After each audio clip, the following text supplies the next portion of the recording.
চেহারারও কোনো হদিস নাই, চুলেরও কোনো হদিস নাই, জিন্দেগিরও কোনো আগামাতা নাই। জীবন মানে একটাই, মোবাইল। জীবন একটাই। এই পৃথিবীর একটাই উদ্দেশ্য আমাদের ছেলেদের, একটা মোবাইল, একটা যুব ছেলে, খালাস। এবার আর পৃথিবীতে কি হচ্ছে না হচ্ছে, আমার কোনো ইজ্জত সম্মান, আমার বাবা মায়ের কোনো সম্মান আছে না নাই, এটা আর দেখার আমার দরকার নেই। আমার দরকার আমার একটা মোবাইল। একটা মোবাইল আছে তো আমার কাছে 7,000 ধন আছে। একটা মোবাইল আছে, এবার পৃথিবীতে আর আমার কোনো কিছুর প্রয়োজন নেই। আফসোসের বিষয়, আফসোসের বিষয়। মুসলমানের সন্তান, অথচ মুসলমানের বাবার সাথে তার চেহারার কোনো নমুনাই নেই। মুসলমানের সন্তান, তার আখলাকের সাথে তার ধর্মের কোনো চিহ্নই নেই, চিহ্নই নেই। বাপ, এটা নিদারুণ আফসোসের বিষয়। ইনসাফের সাথে যদি আপনারা না ভাবেন তো আজ হোক কাল হোক আমাদের উপরও ভয়ানক মুসিবত আসবে। তো আমি বলতেছিলাম 1,24,000 নবী এবং রাসূল, এই বর্ণনাটিকেও যদি আমরা ধরি, তার চাইতে বেশিও হইতে পারে, কমও হইতে পারে। তাইলে মাত্র 25 জন নবী এবং রাসূলের নাম কোরআনে আছে, আর অন্যান্য কিতাবের মধ্যে আরো কিছু আছে নাম, সব মিলাইয়া নইলে আরো 100 নাম পাওয়া যাবে। তাইলে মনে করেন এই 500 নবীর নামও পৃথিবীর কোনো কিতাব বাড়ি চালান দিয়েও খুঁজে পাওয়া যাবে না। তাহলে 500 নবীর নামও যদি খুঁজে না পাওয়া যায় তো 1,24,000 বাকি নবী এবং রাসূলদের নাম পৃথিবীর কোথাও নাই, কেউ জানে না, কোনো কিতাবে নাই। তাহলে ওনারা কি ব্যর্থ? বলেন, যাদের নাম কেউ জানে না ওনারা ব্যর্থ হয়ে গেছেন? এইটা বোঝা দরকার। আমাদের প্রিয় নবী সাল্লাল্লাহু আলাইহি ওয়াসাল্লাম 1.25 লক্ষ সাহাবীর সামনে আরাফাতের ময়দানে হজ্জের সময় ভাষণ দিয়েছিলেন। সেই 1.25 লাখ সাহাবীর নাম পৃথিবীর কোনো কিতাবে নেই। সর্বোচ্চ 10,000 সাহাবীর নাম পৃথিবীর কোনো কিতাবে নেই। 5,000 সাহাবীর নামও পৃথিবীর কোনো কিতাবে নেই। সব তালাশ করলে 5-10 হাজার সাহাবীর নাম খুঁজে পেতেও বহুত মুশকিল হবে। তাইলে মনে করেন 10,000 সাহাবীর নামে আমি পাইলাম, ধরে নেন, তাইলেও তো 1,25,000 যারা শুধু হজে ছিল সেখান থেকেও তো আরো 1,20,000 সাহাবীর নাম পৃথিবীবাসী জানে না। আল্লাহর এই দুনিয়ায় কোথাও তাদের নাম নাই। তো ওনারা কি ব্যর্থ? এই কথাটা বুঝতে ভালো। আপনি তাইলে বুঝবেন আপনার মসজিদের ইমামকে কদর করা উচিত। আমাদের সমাজে হলো না, ওনার ওয়াজ আসেনি ফেসবুকে, ওনার ওয়াজ ইউটিউবে আসেনি, কয়জনে চিনে ওনার? মানে সবাই চিনতে হবে আমরা মনে করছি এটা না, না, সবাই চিনতে হবে এটা জরুরি না, সবাই চিনতে হবে এটা জরুরি না। আল্লাহর কথার প্রতি মনোযোগী হওয়া, আল্লাহর কথার প্রতি নিজের দিলের মধ্যে মহব্বত তৈরি করা, এটা জরুরি। আপনার ইমাম সাহেবকে কেউ না চিনুক, আল্লাহর কথা তো বলে, আখিরাতের কথা তো বলে, আপনি তার কথা গুরুত্ব দিবেন না কেন? বলেন, কেন গুরুত্ব দিবেন?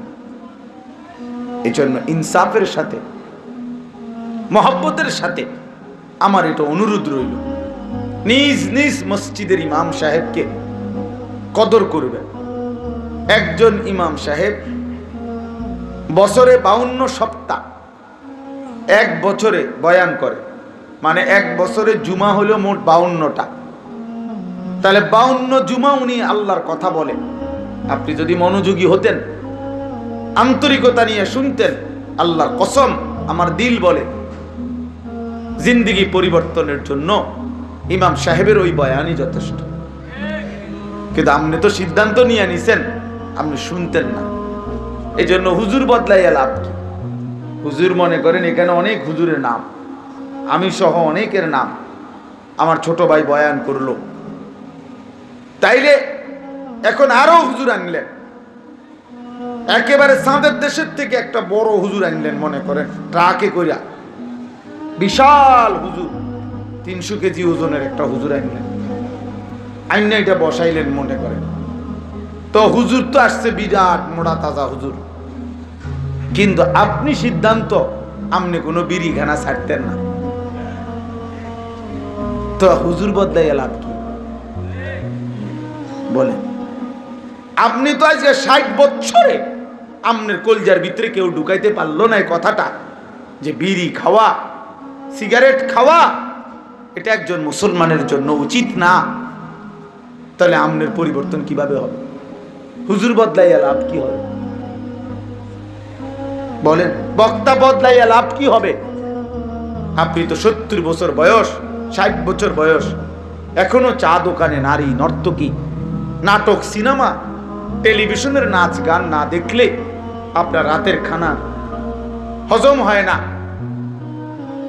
আপনি কথায় কথায় গালি দেন, আপনি 30 বছর ধরে মিথ্যা বলেন, 30 বছর ধরে সুদ খান, 30 বছর ধরে গুনাহের মধ্যে লিপ্ত আছেন। আহারে বাপ, আপনি যেহেতু এতটা মজবুত হয়ে আছেন গুনার মধ্যে, আপনারে বদলাবে কিভাবে? দিলের মধ্যে তো আগ্রহ লাগবে, মহব্বত তো থাকতে হবে। আমার আল্লাহ আছে, আমার আখিরাত আছে, আমার কবর আছে, আমাকে মরতে হবে, আমার বিচার হবে, আমার হাসরের মাঠ হবে। এই কথাগুলো যদি কেউ ভুলে যায়, দিল থেকে সরে যায়, আল্লাহর কসম তার জিন্দেগি জানোয়ারের জিন্দেগি হয়,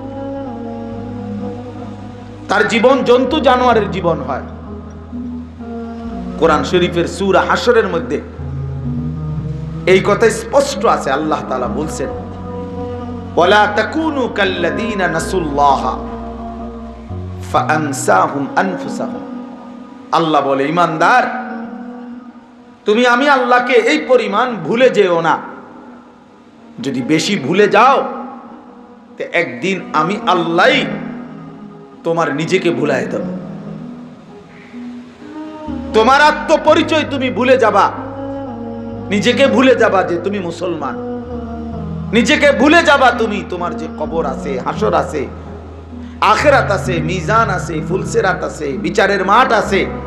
তোমারে যে আল্লাহর মুখোমুখি হইতে হবে, ফুলসিরাত পার হইতে হবে, মিজানের পাল্লায় যে তোমার আমল ওজন হবে, জান্নাত জাহান্নাম। আল্লাহ বলেন এই বিষয়গুলো টোটালি আমি তোমার দিল থেকে ভুলায় দেব, ভুলায় দেব। আমরা অনেক সময়, আপনারাও বুঝবেন, আমরা অনেক সময় কথার প্রসঙ্গে বলি, বেটা তোর এমন ফিডা ফিটমু তোর বাপের নাম ভুলাই দেব, বলি না আমরা? এটা 14 গোষ্ঠীর নাম ভুলাই দেব। তো আল্লাহ তাআলা বলে, নাফরমান, আমার লাগাতার নাফরমানি করার কারণে আমি তোর পরিচয় ভুলাই দেব, আর কোনোদিন মনে পড়বে না তুমি মুসলমান। সেদিন তোমার পরিচয় হবে ইনহুম ইল্লা কাল আনআম। আল্লাহর কসম, কোরআনের আয়াত। আল্লাহ বলছে সেই মানুষটা, যে মানুষটা তার মনের ইচ্ছা মতো চলে, আল্লাহর বিধান, রসুলের বিধান কোনো ধার ধারে না, লেনদেন, আচার আচরণ, চেহারা সুরত, চলন বলন আল্লাহর ধার ধারে না, কোরআনের ধার ধারে না, আমার মনে যা চায় তাই। এই যে যুবক, তোমরা চুল কার মতো রাখছো, তোমার মনে চাইছে এই তো। সারাদিনে তুমি যে 1 ওয়াক্ত নামাজ পড়ো না কেন, তোমার মন চাইছে এই কারণে, তোমার ইচ্ছা।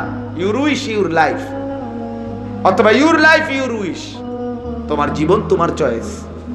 তুমি ভাবছো এটা আমার কাছে যেটা ভাল লাগে, এটা আমি যা করতে মন চাই তাই করব। আল্লাহর কসম, আল্লাহ কোরআনে বলে, নবী আপনি বলে দেন ওই মানুষগুলো যারা নিজের মতো চলে, আল্লাহর বিধান, রসুলের বিধান তোয়াক্কা করে না, তাদের পরিচয় আর কিছুই নয়, শুধুই জানোয়ার, শুধুই জানোয়ার, শুধুই জানোয়ার, শুধুই জানোয়ার। এটা কোরআন শরীফের আয়াত। ইনহুম ইল্লা কাল আনআম, তারা আর কিছু নয়, শুধুই চতুষ্পদ জন্তু। চতুষ্পদ জন্তুকে জানোয়ার বলে না? কথা বলেন না কেন? আল্লাহ তাআলা বলছে। আরো শুনেন মিয়া, ছেলেরা বাপ তোমরা আরো শোনো, নারী, ছবি, জিনা, ব্যভিচার, মদ, জুয়া, মোবাইল, অশ্লীল দৃশ্য, সহপাঠী বন্ধুদের সাথে আড্ডা, রাতভর দিনভর 24 ঘন্টা, খোদার 365 দিনে কোন দিন যার কপালে ফজরের নামাজের সেজদা জোটে না, আহা 1 বছর কোন দিন জানো না ফজরের ওয়াক্ত হয় কখন, আহা নাফরমান মুসলমানের ঘরে এত বড় পাষাণ কেমনে জন্ম নিলা, এত বড় নিকৃষ্ট কেমনে জন্ম নিলা, কেমনে জন্ম নিলা?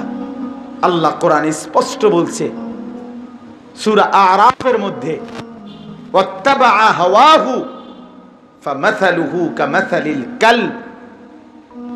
আল্লাহ তাআলা বলছে মনের ইচ্ছা মতো যে চলে, নিজের মনে যা চায় তার অনুসরণ যে করে, খোদার কসম আল্লাহ কোরআনে বলে তার উদাহরণ হলো, ওই ব্যক্তির দৃষ্টান্ত হলো কামাসালিল কালব, কুত্তার মতো, কুত্তার মতো, কুত্তার মতো, কুত্তার মতো। সরাসরি কোরআন শরীফ। আপনি রাগ করবেন, আল্লাহর সাথে কইরেন, অসুবিধা কি আমার? কিছু বললে উনাকে বলে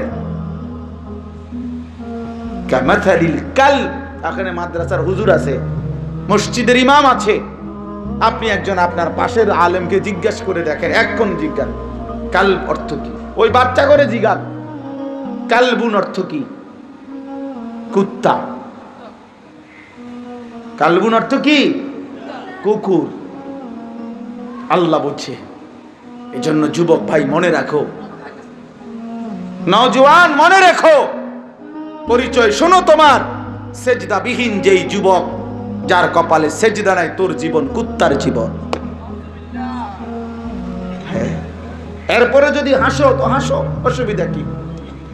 জানোয়ার তো হাসতেই পারে।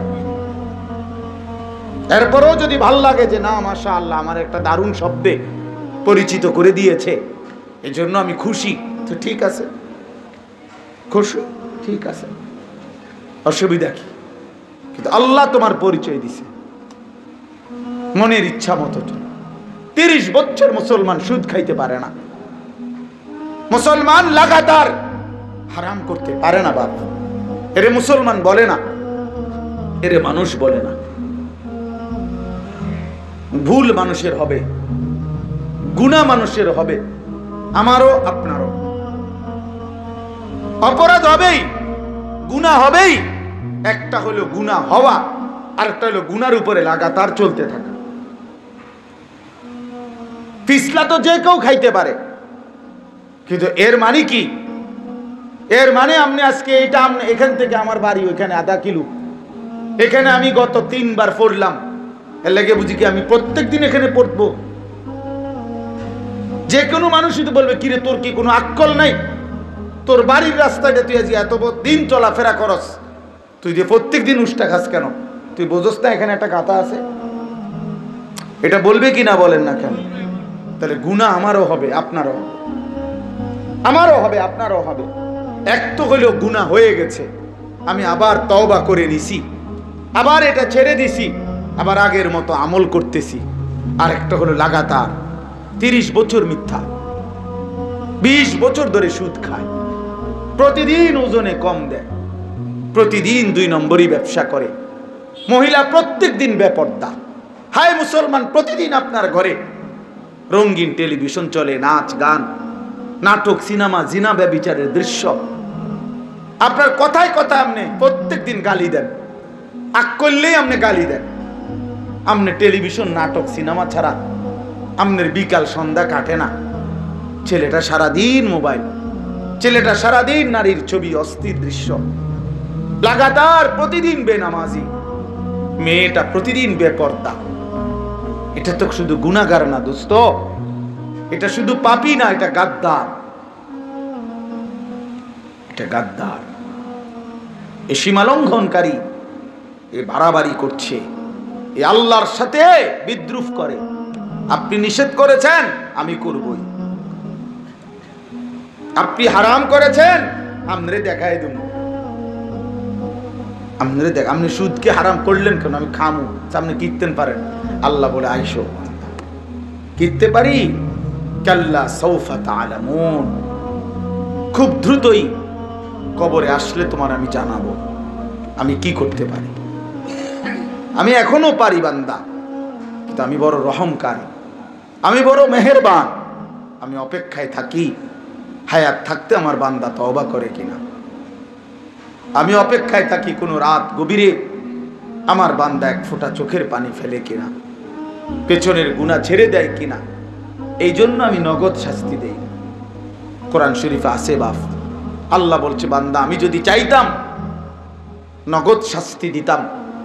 মা তারাকা আলা যহরিহা মিন দাব্বা, তাহলে এই জমিনের মধ্যে একটা প্রাণীও ঘাড় সোজা করে হাঁটতে পারতো না।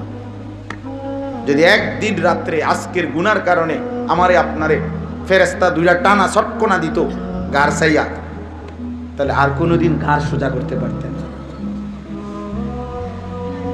আর কোনোদিন পারতেন না। আল্লাহ দয়া করেছেন বলে, রহম করেছেন বলে ছেড়ে দিচ্ছে, কিন্তু আল্লাহ ছাড় দেয়, ছেড়ে দেয় না। যেই বাচ্চা আমরা আগে ছোটবেলায়, আপনারাও গুড়ি উড়াইছেন, আমরাও গুড্ডি উড়াইছি, এখন না নাই, আগে তো আমরা গুড্ডি উড়াইছি নাকি? গুড্ডির নিয়ম কি ছিল? গুড্ডি উড়ায় যে বাচ্চা তার হাতে নাটাই থাকে, সুতা ছাড়ে, এই পরিমাণ সুতা ছাড়ে, একটা সময় ঘুড়ি চোখের আড়াল হয়ে যায়, সুতা ছাড়ে, ঘুড়ি উড়ে, ঘুড়ি মনে করে আমারে বুঝি আর ঘরে নিবে না, এই আকাশেই আমি উড়ব না। সন্ধ্যা হলেই, অন্ধকার দেখা গেলেই এই বাচ্চা হাতের নাটাই আবার সুতা কঁটে, কারণ সে তো ঘুরিয়ে না ছাড়ছে, সুতা তো ছাড়ে নাই, নাটাই তো ছাড়ে নাই, নাটাই তো তার হাতে, সুতা না ছাড়ছে। তো একটু পরে আবার যখন সুতা কঁটা শুরু করে, হাতের ঘুড়ি হাতেই ফিরে আসে। রব্বুল আলামিন বলে বান্দা আমি তো 60 বছরের সুতা না ছাড়ছি, 70 বছরের সুতা ছাড়ছি, নাটাই তো ছাড়ি নাই, নাটাই তো আমার হাতে, মৌতের ফয়সালা তো আমার হাতে, আজরাইল তো আমার হাতে। আমি সময় হবে 1 সেকেন্ড আর দেরিও করব না, আজরাইল পাঠাইয়া তোমাকে নিয়ে আসো, নিয়েই আসো। কুল ইন্নাল মাউতাল্লাযী তাফিররুনা মিনহু ফাইন্নাহু মুলাকীকুম। আল্লাহ বলেন হে নবী আপনি বলে দেন মৃত্যু থেকে তোমরা যেখানেই পলায়ন করো না কেন, মৃত্যু নিজেই তোমাদের সাথে সাক্ষাৎ করবে, তুমি ডাকতে হবে না, সেই আসবে। আইনামা তাকুনু ইউদরিকুমুল মাউতু ওয়ালাউ কুনতুম ফি বুরুজিম মুশাইয়াদা। আল্লাহ বলে একটি দুর্ভেদ্য প্রাচীর, দেওয়াল, যেটার ভিতরে একটা ছিদ্র নাই কেউ ঢুকবার মতো, তুমি যদি এর ভিতরেও আশ্রয় নাও, মৃত্যু তোমার সেখানেই পৌঁছে যাবে। অনিবার্য বাস্তবতা, এক চিরন্তন সত্য বাপ, আমি কিংবা আপনি বুঝেন কিংবা না বুঝেন, মরতেই হবে। খেয়াল করলেও মরে যাবেন, খেয়াল না করলেও মরে যাবেন, হাসলেও মরে যাবেন, কাঁদলেও মরে যাবেন, সুখে থাকলেও মৃত্যু হবে, দুঃখে থাকলেও মৃত্যু হবে। অট্টালিকার রাজপ্রাসাদের লোকটারও মরণ হবে, জীর্ণ কুটির কুড়ে ঘরের লোকটারও মৃত্যু হবে। জীবনে যে কোনোদিন দুঃখ দেখে নাই তারও মরণ হবে, জীবনে যে কোনোদিন সুখ দেখে নাই তারও মরণ হবে। যেহেতু এটা আমাদের চিরন্তন বাস্তবতা, প্রিয় যুবক ভাই, সন্তান আমার, ছেলেরা আমার, আমার বাপ, এমন সুন্দর বয়সে নষ্ট হওয়া মানায় না। এমন সুন্দর বয়স, যে বয়সে শরীর স্বাস্থ্য সবল, চোখ নাক কান হাত পাও সব ঠিক আছে, ওই বয়সে আল্লাহকে একটি সেজদাও না দেওয়া এত বড় গাদ্দারি মানায় না। আমার ছেলেরা, আমার বাবারা, এই নওজোয়ান মুসলমানের এই করুণ পরিণতি দেখলে, এত রক্তের উপরে দেখার পরেও তুমি এখনো ওই নারী ছবি, মোবাইল, অশ্লীল দৃশ্য নিয়েই ব্যস্ত আছো। এখনো তোমার কপালে মালিকরে একটা সেজদা দেওয়ার প্রয়োজন বোধ করলা না। এখনো চুলগুলো তোমরা দুশ্মনের মতোই, ওই ইহুদি খ্রিস্টানদের মতোই বানায়া রাখলা। আজ বিবেকের কাছে প্রশ্ন করে গেলাম, এটা বন্ধু ইনসাফ হয় কিনা? এক মুসলমানের বাচ্চা হিসাবে এক মার পবিত্র দুধ যদি খাও, কোন মুসলমান বাবার ঘরে যদি জন্ম নিয়ে থাকো, বেনামাজি যুবক, তো মনে রাখো এটা মানায় কিনা। তুমি তোমার বিবেককে প্রশ্ন করো, তোমার ইনসাফকে তুমি বইলো। কার মতো এই চুলগুলো রাখলা তোমরা? একটা বারও ভাবলা না যে এগুলো বেঈমানের চুল, এ তো কাফেরের চুল। তুমি না মুসলমান? তুমি না মুসলমান? বলে কার মতো চেহারা বানাইলেন? আরে বেঈমান রে পছন্দ হলো কেন মুসলমান? ইহুদি কুত্তাদেরকে পছন্দ হলো কেন? খ্রিস্টান বেঈমানদেরকে পছন্দ হলো কেন? যাদের কাছে ন্যূনতম কোনো ভদ্রতা নাই, মানবতা বলতে ইউরোপিয়ান ওই বেঈমানদের কাছে নাই। বলো এরা কিসের মানুষ? বলো ভাইয়া, এরা মানুষ কিভাবে? যাদের কাছে মানবতার সামান্য সংজ্ঞা বলতে কিছু নাই। ওরা কিসের মানবতা শিখাবে আমাদেরকে? ওরা কিসের ভদ্রতা? দুইটা লাইন শুদ্ধ কথা বললে আর তিনটা লাইন ইংরেজি বললেই ভদ্রলোক। হ্যাঁ, আজ আমরা মনে করছেন এটা দুই লাইন শুদ্ধ কথা বলে আর ইংরেজি বলে দুই চারটা, উনি খুব ভদ্রলোক। উনি তো মোতে খারাইয়া ভদ্রলোক হয় কেমনে? উনি তো সুদের টাকা ঘুষের টাকা ছাড়া চলে না, সে ভদ্রলোক হয়? সে হারামখোর। হারামখোর ভদ্রলোক হবে কেন? সুদখোর ভদ্রলোক হবে কেন? ঘুষখোর ভদ্রলোক হবে কেন? অবৈধ উপার্জনকারী সে ভদ্রলোক হবে কেন? বেটা কেন ভদ্রলোক হবে? এই জন্য দয়া করে আমি অনুরোধ করছি, রাত অনেক গভীর, এই গভীর রাতে আমি 3টা আয়াত পড়ছি। এই আয়াতের তর্জমা আপনাদেরকে শোনাচ্ছি। এই আয়াতের মূল বক্তব্য হলো এই কথাটা।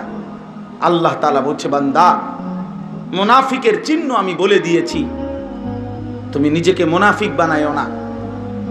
নিজের জবান আর নিজের দিল আর নিজের সারা দেহকে, জবানে উচ্চারণ করলা মুমিন, এই জবানে বললা আমি আল্লাহরে মানি, আখিরাতকে মানি, অথচ সারা অঙ্গে নিজের জীবনে আচরণে ঈমান ইসলামের কোনো নমুনা নাই। আল্লাহ বলেন এমন মুনাফিকি আচরণ করো না, আমি তোমার ঈমানদার হিসাবে গ্রহণ করব না, গ্রহণ করব না। আমি শেষ করে দিচ্ছি। আপনাদের কাছে অনুরোধ, আমার ছেলেরা তোমাদের কাছে অনুরোধ, বাবারা আপনাদের কাছে অনুরোধ, নিজের জবান, নিজের দিল এবং নিজের সারা দেহ দিয়ে আপনার ঈমান আপনি প্রমাণ করতে হবে, আপনার ইসলাম আপনি প্রমাণ করতে হবে। আখিরাত মামুর বাড়ি না, হাসরের মাঠ আমনে চাচার শ্বশুর বাড়ি না। এটারে এত খামখেয়ালি মনে করেন না, এত খামখেয়ালি মনে করেন। হাউজে কাউসারের পানি মিনারেল ওয়াটারের বোতল না যে কইলে দিয়া লাইব 15 টাকা না। সুপারিশ নবী সাল্লাল্লাহু আলাইহি ওয়াসাল্লামের এত মামুলি না। আপনি কিতাব পড়েন, আপনি শুনে দেখেন, নবীজি এ কথা বলছে আমাদেরকে যে উম্মত, মৃত্যু পর্যন্ত তুমি চুরি, ডাকাতি, জিনা, ব্যভিচার, মদ, জুয়া, সুদ, ঘুষ এই গুনার উপরে টিকে থাকো, আমি তোমারে হাসরের ময়দানে সুপারিশ করে জান্নাত দেব। নবীজি এটাই তো বলছে নাকি? কথা বলেন না কেন? তো আপনি কি বুঝে নাফরমানি করছেন? হাউজে কাউসার পানি দেওয়ার জন্য কোনো নিয়ম কানুন নাই? বলেন চাচা, কোনো নিয়ম কানুন নাই? তাইলে এর কি কোনো নিয়ম নাই? এটা সহজ বিষয় হয়ে গেল। আজকে আমরা এটাকে সহজ মনে করে নিছি। সহজ, মসজিদে টিয়া 20,000 দিছে, বেহেস্তর বুঝ হয়ে গেছে। বাহ বাহ বাহ, বেহেস্ত কিতা? 2টা রুম আর একটা বারিন্দা নাকি? বেহেস্ত আপনি কি মনে করছেন? 4টা ফ্যান দিছেন মসজিদে, বেহেস্ত বুঝ হয়ে গেছে? বেহেস্ত কি? 2টা রুম আর একটা বারিন্দার নাম বেহেস্ত নাকি? তা আপনি এটা কি মনে করছেন? 20,000 টাকা দিয়ে বেহেস্ত কিনা লাইছেন?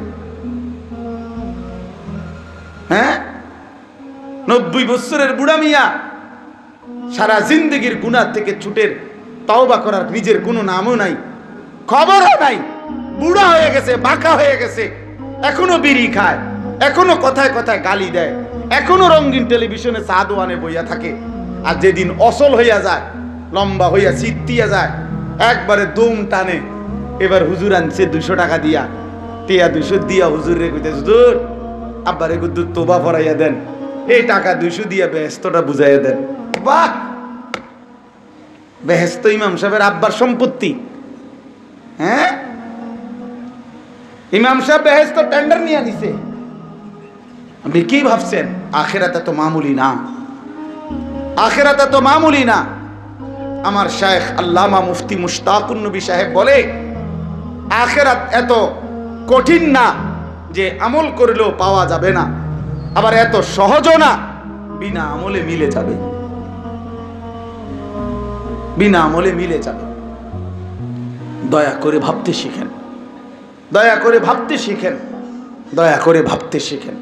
নিজের উপরে রহম করেন, নিজের উপরে দয়া করেন, নিজের উপরে ইনসাফ করেন ভাই, নিজের উপরে রহম করেন। মরতেই হবে বাপ, আখিরাতে যেতেই হবে, কবরে পৌঁছতেই হবে আপনাকে, দ্বিমুখী হবেন না। এই আয়াত আমি এবার তর্জমা বলি, তাইলে আমার কথা শেষ। সূরা বাকারার 8, 9, 10 এই 3টি আয়াত আমি আপনাদের সামনে পড়েছিলাম। সূরা বাকারা কোরআনুল কারীমের সবচেয়ে বড় সূরা, 286 আয়াত বিশিষ্ট এই সূরা। কোরআনুল কারীমের সবচেয়ে বেশি শরীয়তের বিধান এই সূরাতে আছে। ইসলামী শরীয়তের সবচেয়ে বেশি বিধান এই সূরাতে। তো এই সূরার শুরুতে আল্লাহ তাআলা মানুষকে গোটা পৃথিবীর 3 ভাগে ভাগ করছেন: মুমিন, কাফের, মুনাফিক। বলেন, 1 নাম্বার কি? মুমিন, কাফের, মুনাফিক। এই মানুষ 3 প্রকার সারা পৃথিবীর, সর্বসময় সর্বযুগে মানুষ 3 প্রকার: মুমিন, মুনাফিক, আর কাফের, মুনাফিক। সূরা বাকারার প্রথম 20 আয়াত, 20টা আয়াত এক টানা আল্লাহ তাআলা এই 3 শ্রেণীর মানুষের পরিচয় দিয়েছেন। 20 আয়াতে, প্রথম 5টা আয়াতে মুত্তাকি মুমিনের পরিচয় দিয়েছেন। 6 এবং 7 এই 2 আয়াতে কাফেরের পরিচয় দিয়েছেন। আর 8 নাম্বার থেকে 20 নাম্বার 13টি আয়াতে এক টানা মুনাফিকের পরিচয় দিয়েছেন। মুনাফিকের পরিচয় বলতে গিয়ে 13টি আয়াত ব্যবহার করছে, কাফেরের কথা বলতে গিয়ে মাত্র 2টা আয়াত ব্যবহার করছে, মুমিনের জন্য 5টা আয়াত ব্যবহার করছে। এই মোট 20 আয়াতে আল্লাহ তাআলা মুমিন, কাফের এবং মুনাফিকের পরিচয় দিচ্ছে। আমি যে 8, 9, 10 3টা আয়াত পড়ছি, এটা হলো এই মুনাফিকের পরিচয়ের প্রথম 3 আয়াত। 13টি আয়াত বললাম না, এই 13টি আয়াতের 3টা আয়াত পড়ছি। আমার অর্থ শুধু খুব ব্যাখ্যা করা না, খুব বিস্তারিত বিশ্লেষণ করতে চাচ্ছি না, শুধু এতটুকু বলছি যে এই কথাটা বলার জন্য যে নিজের জবান, আপনি আমি বলি আমরা মুসলমান, আমরা মুমিন, কিন্তু নিজের কর্ম, চেহারা, সুরত, চলন বলন, আচরণ, উচ্চারণ দ্বারা দোস্ত, বাপ, ছেলেরা এটা প্রমাণ দিতে হবে। নিজেরা কেউ চালাক মনে করেন না, কোনো মিথ্যাবাদী চালাক না, কোনো সুর বাটফার সিটার, সুদখোর, ঘুষখোর, হারামখোর চালাক না, কোনো জেনাকার, ব্যভিচারী, অসৎ চরিত্রহীন যুবক তুমি বন্ধু চালাক না, তুমি চালাক না। তুমি মনে করতেছো তুমি খুব বুদ্ধিমান, মানুষ বুঝে না, আল্লাহও বুঝে না, দুনিয়াবাসী কেউ বুঝে না তোমার এই রং তামাশা। না না, সবাই বুঝে, সবাই বুঝে। তুমি মূলত ভাবতেছো ধোঁকা দিচ্ছ অন্যকে। আল্লাহ বলে না না ফরমান, তুমি মূলত তোমাকেই ধোঁকা দিচ্ছ। এজন্য মুনাফিক না হওয়া। আরবি ভাষায় বলে, আমরা তাফসীরের মধ্যে পড়ছি, আরব দেশে এক ধরনের বড় বড় ইন্দুর ছিল। এই ইঁদুরকে বলতে ইয়ারবু। ওই ইন্দুরের স্বভাব ছিল, ইন্দুর গর্ত বানাইতো 2টা। মনে করেন এখানে একটা ইন্দুরে গর্ত বানাইছে, এইটার মুখ আছে, মানে এটাতে ঢুকবার বাইরে হবার জন্য মুখ খোলা, ঠিক মনে করেন আধা কিলো দূরে বরাবর এই নিচি দিয়া মাটি খুঁড়া খুঁড়া খুঁড়া খুঁড়া খুঁড়া খুঁড়া খুঁড়া এই ইন্দুরটা ও আধা কিলো দূরে আরেকটা মুখ বানাইছে। কিন্তু ওরা চালাকি করতো ইন্দুরটা, ওই যে মুখাটা এইটার মুখে দিয়া উপরের যে মাটিটা এইটা ফেলাইতো না, মানে সরাইতো না আর কি। এটা তাফসীরে আছে, সরাবে না এরকম, শুধু মাটি খুঁড়াইয়া একের রেডি, শুধু পাতলা একটু আবরণ আছে আর এই মাটির, শুধু এমনি একটু খোঁচা দিবে বাইরে হয়ে যাবে, এরকম মাটিটা আছে শুধু। আর সব মাটি কি করে লাইছে, সরাইয়া ফেলছে। তো লোক এমনি দূরে যে হ্যাঁ আরেকটা মুখ আছে, এটা তো মুখটা খোলা নাই, এমনি বুঝার কোনো উপায় নাই। তো এই আরব দেশের এই ইন্দুর এগুলারে যখনই কেউ দৌড়ানি দিত তো এই গর্ত দিয়ে ঢুকতো। তো ঢুকলে যে বেটা দৌড়ানি দিছে উনি তো মনে করছে তে এন দিয়ে ঢুকছে, লাড়া সারা দিলে এখান দিয়ে বাইরে। আপনারা কেউ আগে, আমি ছোটবেলায় দেখছি এক ধরনের বড় কি ফোক জানিয়েছিল, পানি ডালতে ডালতে ডালতে ডালতে কিটা তুরুল্লা, এইটা আবার কি হইতো, এন দিয়ে বাইরে হইতো, বাইর হন লাগবে, এতে পানি এই পরিমাণ ডাইলসিটের ভিতরে শেষ পর্যন্ত।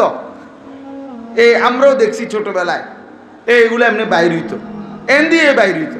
তো তুরুল্লা তো এন দিয়ে বাইর হয়, কিন্তু ওই ইন্দুর এই হারামি ওই বেটা তো এখানে দাঁড়ায় রয়েছে, লাড়া সারা দিতে আছে, যেতে বাইর হবো এদিক দিয়া পিটবো, কিন্তু সে ওই আধা কিলো দূর দিয়া ওই ঠুস করে এই ছোট্ট, তার তো মুখ রেডি করা, এটা দিয়া বাইর হয়ে যায়।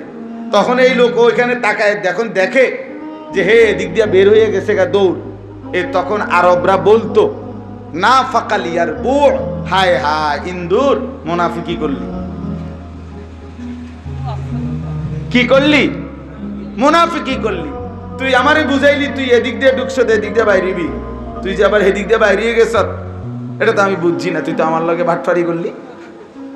এইটারে আরবিতে বলে মুনাফিক। এই মুনাফিক কেমন হয়, মানে এরকম হয়, এরকম হয়, আমারে দেখাইছে আমি এদিক দিয়া, অথচ সে বাইরে হয়ে গেছে আরেক দিক দিয়া। তো আল্লাহ তাআলা কোরআনুল কারীমের মধ্যে বলছে মুনাফিকের স্বভাব, অনেক সূরা আয়াত, একটা পূর্ণাঙ্গ সূরা হয়ে আছে। এই আয়াতে দেখেন আল্লাহ তাআলা বলেন মুনাফিকের পরিচয়, অমিনান নাসি মান ইয়াকুলু, কিছু মানুষ আছে যারা বলে আমান্না বিল্লাহি ওয়াল ইয়াউমিল আখির, আমরা আল্লাহর উপরে ঈমান আনলাম, আমরা আখিরাতের উপরে ঈমান আনলাম। দেখেন কথাটা খেয়াল করেন, আল্লাহ বলতেছেন যে সে নিজে বলতেছে আমি আল্লাহরে মানি, আখিরাতকে মানি, অথচ আল্লাহ নিজেই বলে ওয়ামা হুম বিমুমিনিন, আরে নাফরমান, আমি আল্লাহ বলছি তুই মুমিন না, আমি তোরে চিনি, তুই আইডি কার্ডে লিখলে কি, তুমি ভোটার আইডি কার্ডে লিখলে কি, আমি তোমারে চিনি, তোমার কলজা তো আমি জানি, তোমার দিলের হালাত আমি জানি, তুমি কি বুঝাইতে চাও, তুমি মুমিন? মুমিন 30 বছর মিথ্যা বলে, মুমিন 30 বছর সুদ খায়, মুমিন 30 বছর হারাম খায়, মুমিন প্রত্যেক দিন আল্লাহর নাফরমানি করে, কি বুঝাইতে চাচ্ছ আমি বুঝি না। আল্লাহর জন্য বলছো ওমা হুম বিমুমিনিন, এই নাফরমান তোর জবান আর দিল তো বরাবর না, তোমার জবান আর কর্ম তো বরাবর না। এই জন্য যার জবান আর যার কর্ম বরাবর হয় না সে মুনাফিকের আচরণ। এটা কিসের আচরণ? মুনাফিকের আচরণ। আপনারে আমি সরাসরি মুনাফিক বললাম না, কিন্তু মুনাফিকের আচরণ বললাম। আয়াতুন নিফাক এটা। আল্লাহ তাআলা বলেন ইউখাদিউনা আল্লাহ ওয়াল্লাযীনা আমানু, এরা মূলত আল্লাহকে ধোঁকা দেয়, এরা ভাবতেছে আল্লাহকে ধোঁকা দিচ্ছে। ওয়াল্লাযীনা আমানু, এবং ভাবতেছে পাক্কা মুমিন যারা তাদেরকে ধোঁকা দিচ্ছে। আল্লাহ বলেন ওয়ামা ইয়াখদাউনা ইল্লা আনফুসাহুম ওয়ামা ইয়াশউরুন, অথচ তারা মোটেই বুঝতেছে না বাস্তবিক অর্থে তারা নিজেকেই ধোঁকা দিচ্ছে। এই জন্য যুবক, তোমার জন্য এই পৃথিবী কেউ আটকাবে না, একদিন তুমি আটকায় যাবে, তুমি আটকায় যাবে। আমি সব সময় বলি এই পৃথিবীতে আল্লাহ পাক রব্বুল আলামিন প্রয়োজন পরিমাণ মুজাহিদ আল্লাহর দ্বীনের জন্য সাচ্চা মুমিন সর্বযুগেই আল্লাহ তৈরি করেছেন, করবেন, করতে থাকবেন কিয়ামত পর্যন্ত।